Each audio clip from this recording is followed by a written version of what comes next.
Hey everyone, welcome back to the Summer Pi series, and in this video we'll finally start to use Python to process the data that we've been talking about in the past couple videos.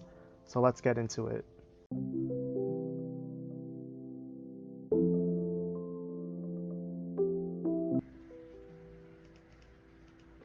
So just to get started, we'll need to install a couple of libraries. They might actually be in here already just because they're so standard. But just in case they're not, let's install them using the pip3 command and pandas. And then run that and we'll wait for it to install. So once that's finished installing, we'll go into the next code block and we'll start to import all of those libraries that we just got. So import numpy as np, import matplotlib.pyplot as plot, and we just give them short names just so they're easier to access when we start working with them, and pandas as pd. And before we move on, I'm going to start a new code block and run this command, !ls. This will basically list all of the files that's currently in your environment. So Google Colab doesn't connect to your physical computer. It has its own environment, and that means our data isn't on it yet, and we have to upload it.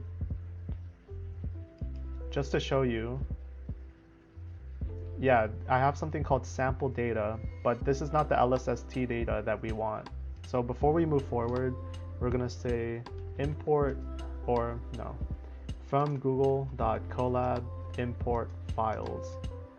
And this portion of the library will allow us to upload our own files to the Google Colab environment. So if I do files.upload and run this code block, we'll have the opportunity to choose files to upload. And now make sure you choose your LSST data, both the metadata and the regular training set, and we'll wait for that to load. It'll take a while, so go watch a video or something.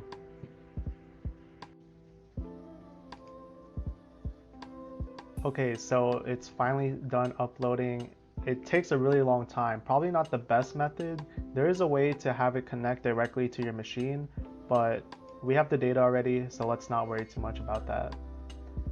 Now let's rerun this list command and we'll see that our data is there. So it's cool, we're ready to play with it. So what I'm going to do is start another code block, and here we're going to load in the data. So I'm going to make a short comment just so we know what we're doing. And I'm going to call this data train data and assign it to pandas.readCSV, and then we're going to read in our training data. And then we're also going to read in our training metadata. Train metadata. Pandas read underscore CSV.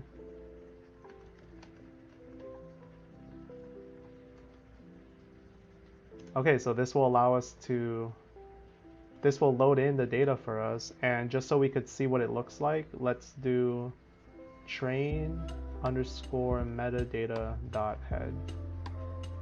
This will show you the first 5 rows of that data set. So yeah, here's everything. We have 5 different object IDs, 615, 713, and so on. We have all the variables that we talked about before. But remember, .head just shows the first 5 rows, just so you have an idea of what it looks like.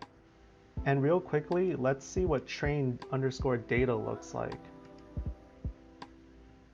You'll notice that we have the object ID multiple times in a row, but that's because this is time series data. We're recording the same object multiple times so that we could see how it changes over time. But yeah, we have our data loaded, and now let's get into the next part. So we're going to start a new code block, and just so we could get an idea of what the data looks like, data visual. It's not really data visualization, we're doing something really basic here. But what we're going to do is we're going to plot a couple of light curves. And what we're going to do is say sample data 1. We're going to take one data sample.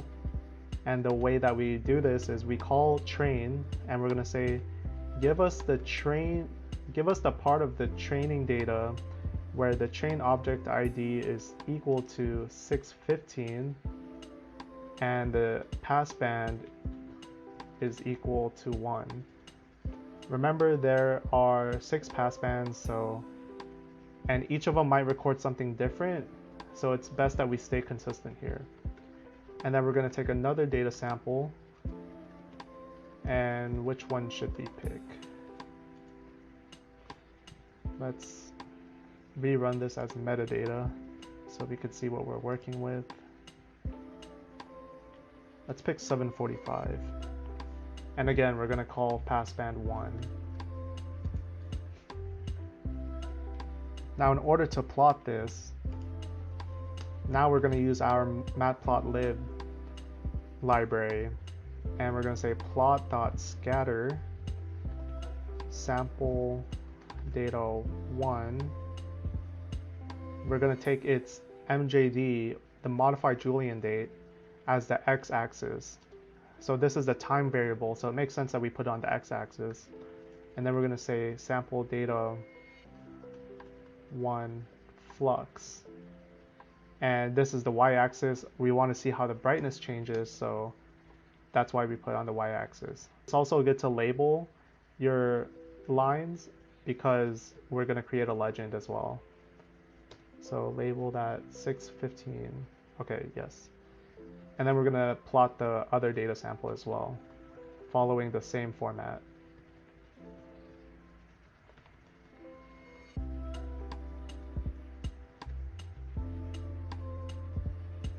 Label set to 745. Okay, cool. Now, of course, in practice, it's good to have a title, so we're going to say flux versus time, or light curves. And then we're going to label our x-axis. I believe it's x label. And we're going to say time in modified Julian date. And we're going to plot our y label, which is flux. And I think we could do plot.legend, but let's just run this and see what happens.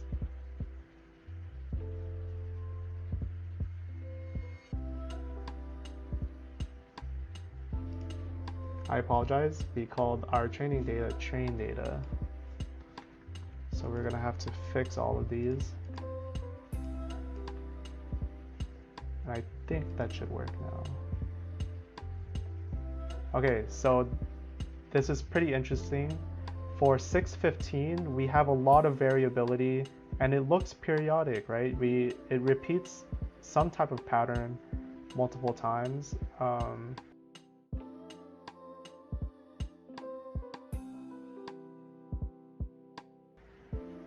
It goes up and down maybe. It's scattered all over the place, so it's not quite clear what this is. But we know for sure that 745 doesn't vary as much, but there is something here where it looks like at one point it came up and then started coming down. But anyways, just to give you a sense of what the data looks like, this is what you could do. You could plot some of the data points. So moving forward, in data science, one thing that's commonly done is feature engineering. So we'll start a new code block, feature engineering, data processing. And feature engineering is basically where you create some new features from what you currently have, from the data that you currently have. And what we're going to do is create a variable called, so we're going to create a variable within the training data called fractional uncertainty. And we could just call this fract_unc for short. And fractional uncertainty basically shows you how your error compares to the real measured values. So let's say you measure something to be 1 meter and your error is plus or minus 0.5 meters. That might not be a good result because your error is so significant compared to your observed value. So to do this, we're going to say train flux. So we're actually calling this flux fractional uncertainty. train flux divided by train flux error, I believe it's called. Does it say here? Train data. Just want to make sure the variable name is correct. Flux error, yes. So that's our flux fractional uncertainty. And then in the Kaggle competition, someone came up with a flux by flux ratio squared. And it might be another good variable. We'll see. Or we'll just include it in our model anyways. We're going to multiply this by the train flux fract uncertainty squared. So in order to square these values, we're going to say numpy dot power, and then we're going to take this variable and square it basically. So we're taking this to the second power. So when we apply these mathematical operations, it's applying it to each row of samples. So it's taking the flux, let's see, it's taking the flux and dividing it by the flux error for each row. So that's what we're currently working with right now. And now we're going to create our aggregate data. Aggregations basically compile your data into some statistical values. This includes minimum, maximum, standard deviation, mean. So these could be valuable variables for training a learning model. So let's start with our time unit, MJD. We're creating a key for it, and for MJD we want to get the minimum, we want to get the maximum, and I think that's it. Yeah. And then for flux, actually maybe we could get the length. Like how many observations did we make over that time period? So I think it's called size. And then we'd want flux, where we probably want the minimum as well, the max, the mean maybe, the median, the standard deviation, the skew. We probably want everything there is to know about flux. Remember, this is a really important variable for us. We need some commas as well. Next variable that we want to do is flux error. And what we're going to do is take all of the statistical values as well for that one.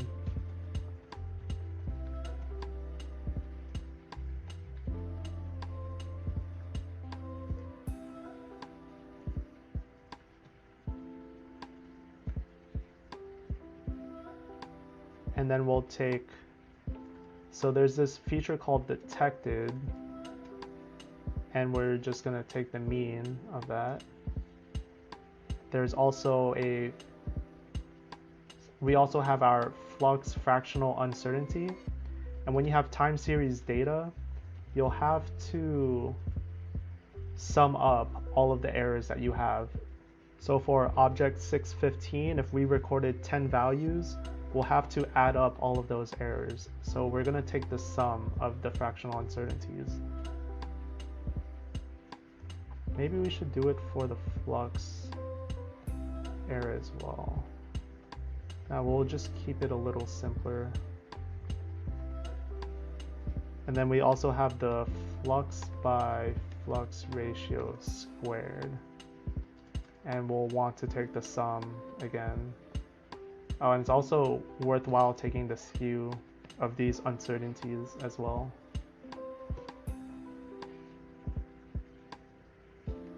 Okay, so we have our aggregate data. And now we need to create a new data frame for it. So what we're going to do is we're going to base it off our original training data set.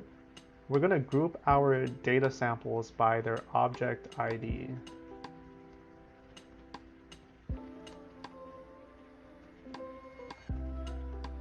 And what this is saying is, okay, take our training data set grouped by their object ID, and aggregate the data for each of those groups. And of course we need the column names, so we're gonna say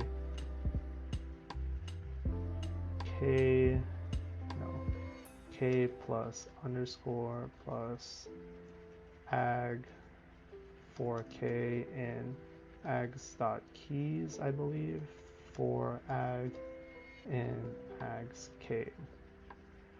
So this looks a little funky, but all it's saying is for every key in our ags keys, so for each of these variables, we're gonna get the minimum, max, size. We're gonna get everything that we asked for in each of these keys. That's all it's saying. So for k in ags.keys, and for ags for every aggregate data that we wanted of that key. I know it's a little weird, but hopefully that made a little bit of sense to you. And now we're gonna set our data frame column names to new columns. Okay, now there's a little more feature engineering that we could do. So the time difference is a useful metric as well. So we're gonna do ag data mjd max minus ag data mjd minimum.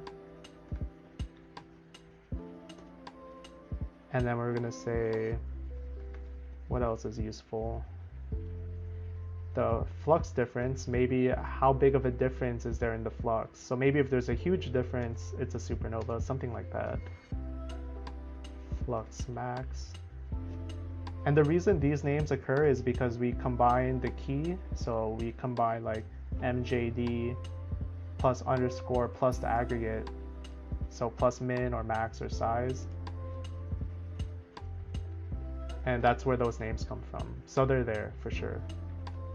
Underscore min. And then it's also useful to normalize this difference with the mean. So ag data flux difference divided by ag data flux mean. Okay, what else do we have?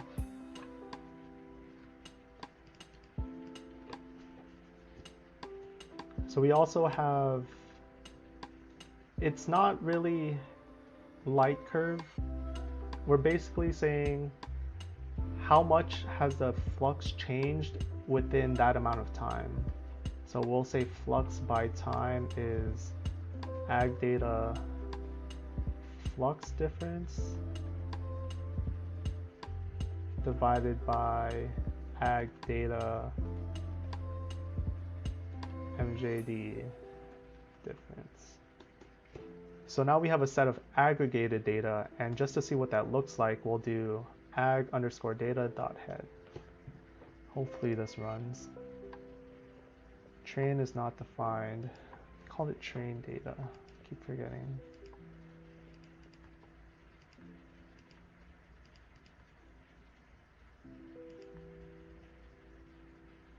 Okay. Oh, group by.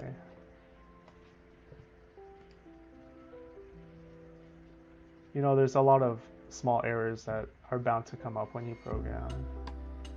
It looks like it's running now. And here we have it.